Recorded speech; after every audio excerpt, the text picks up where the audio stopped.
안녕하세요. 청소년 보호구역 구독자 여러분, 법무법인 동주 김윤서 변호사입니다.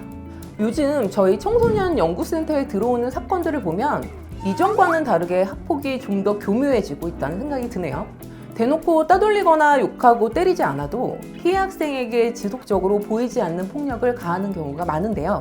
최근에는 가해 학생이 피해 학생의 개인정보를 이용해서 도박이나 불법, 음란 사이트를 무단으로 가입하거나 사기를 치고 다니는 경우도 꽤 있습니다.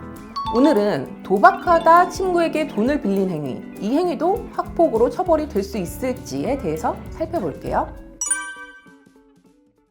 요즘 청소년들은 마치 게임하듯이 도박을 하고 정말 수많은 학생들이 도박을 접하는데요. 청소년 도박, 어떤 처벌을 받게 될까요? 만약 14세 이상이라면 형법의 적용을 받을 수 있는데요.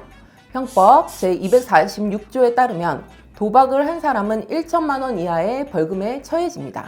만약 이러한 도박 행위가 상습적으로 일어난 것이라면 3년 이하의 징역 또는 2천만 원 이하의 벌금을 받게 됩니다. 청소년들은 보통 불법 스포츠 도박 사이트를 이용하는 경우가 많은데요.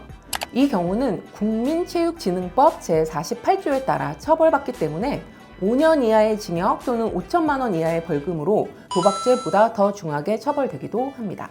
소년 재판을 통해 보호 처분을 받게 된다면 구체적 사안에 따라 처분이 낮게도 나올 수 있고, 앞으로 비행 성향의 우려가 많다면 보호 관찰 등으로 지속적인 보호 처분을 이어갈 수도 있습니다.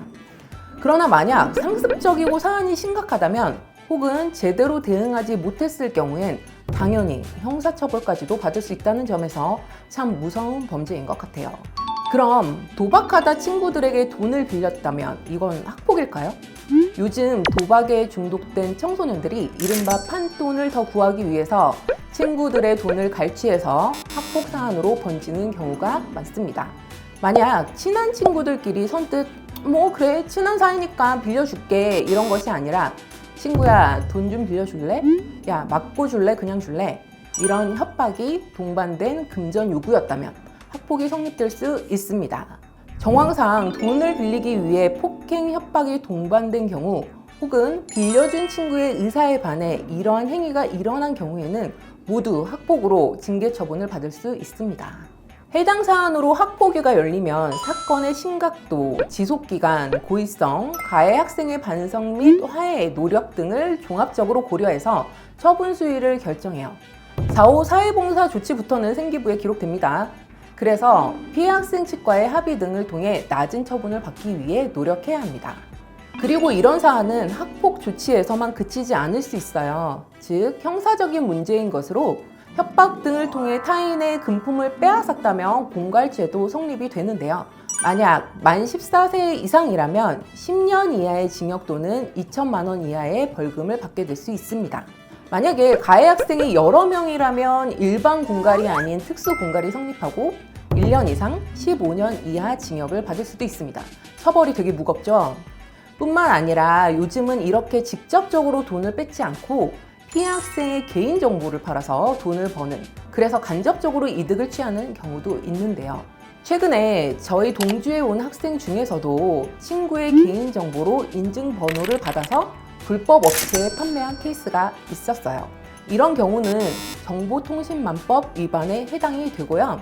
마찬가지로 만 14세 이상이라면 5년 이하의 징역 또는 5천만 원 이하의 벌금형을 받을 수 있기 때문에 이런 행동은 절대 해서는 안 됩니다. 오늘은 청소년 도박에 대해 이야기해 보았는데요. 청소년 도박에 연루되어 있다면 꼭 부모님이든 누군가에게 도움을 요청하셔야 합니다. 도박은 중독이라고 하잖아요. 혼자서 못 끊겠으면 치료를 받는 등의 노력을 통해서 도박에서 벗어날 수 있도록 도움을 얻으셨으면 좋겠습니다. 관련 사안으로 법적 자문이 필요하신 분들은 저희 동주 청소년 연구센터로 연락주세요. 그럼 저희 청소년 보호구역은 다음번에도 유익한 주제로 찾아오겠습니다. 감사합니다.